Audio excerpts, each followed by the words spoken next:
તો આ asset diversification કરવું જે છે, કેપિટલને ડાયવર્સિફાઈ કરવું જે છે એ પણ બહુ જરૂરી છે. આ થોડું એક ટિપ તરીકે પણ તમારે આપણા ઇન્વેસ્ટર્સને, જેટલા વ્યુઅર્સ છે તે બધાને પણ સમજાવવું જોઈએ. દીપક સર.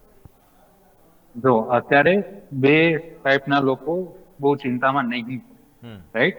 પહેલા છે કે જે લોકોએ પોતાનું પોર્ટફોલિયો કોવિડ ટાઈમે બનાવવાનું ચાલુ કર્યું હતું. તો they are the people who are looking this as a buying opportunity. ઠીક છે. કે ભાઈ ત્યારે પોર્ટફોલિયો બનાવ્યો હતો મહિના મહિને કે જે બી એ લમસમ ત્યારે પોર્ટફોલિયો બની ગયો હતો અને અત્યારે પાછું માર્કેટ નીચે આવી ગયું છે, તો they are looking this as a buying opportunity. અને સેકન્ડ જે છે કે જે લોકોએ ગોલ્ડ ને એટલીસ્ટ 10 to 20% ગોલ્ડ અને સિલ્વર નું અલોકેશન કર્યું હતું ખુદના પોર્ટફોલિયોમાં, રાઈટ.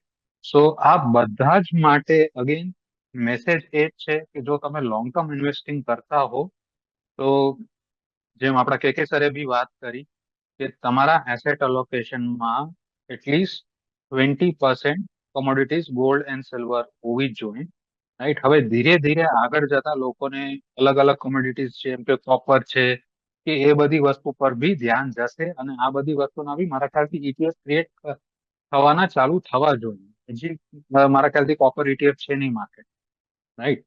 સો અગેન મારી બી સલાહ એમ જ રહેશે કે ભાઈ તમે ઇક્વિટીમાં ઇન્વેસ્ટ કરો, સારી વાત છે, પણ એના સાથે સાથે આ વખતે એટલીસ્ટ તમારી મ્યુચ્યુઅલ ફંડ્સની એસઆઈપી બંધ ના કરાવો, રાઈટ. એટલીસ્ટ તમારે મ્યુચ્યુઅલ ફંડની એસઆઈપી બંધ ના કરવાતા અને ગોલ્ડ અને સિલ્વર ઇટીએફ માટે આ આઈડિયલ ટાઈમ છે એસઆઈપી ચાલુ કરવાનો, લમસમની. ઠીક છે. સો આ વસ્તુ આપણે ધ્યાન રાખીએ.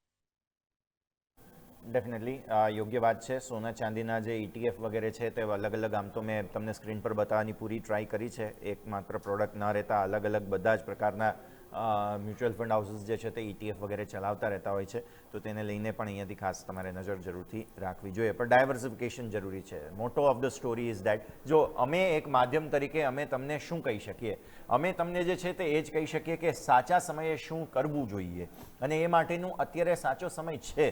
2%નો ઇન્ટ્રાડે ઘટાડો છે. આ અઠવાડિયાનો 5%થી વધુનો ઘટાડો છે નિફ્ટી સેન્સેક્સમાં. બેંક નિફ્ટીમાં 0.8%, 0.7%નો માફ કરશો ઘટાડો છે, જે સ્પષ્ટપણે બતાવે છે કે તમને ડિસ્કાઉન્ટ મળે છે.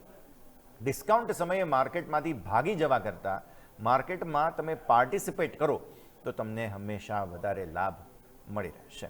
તો આજે મારો આટલી બધી વાતો આ એક જ વિષય પર કરવાનો મુદ્દો એ જ છે. તમને એમ થશે કે સ્ટોકની વાત કેમ નથી કરતા.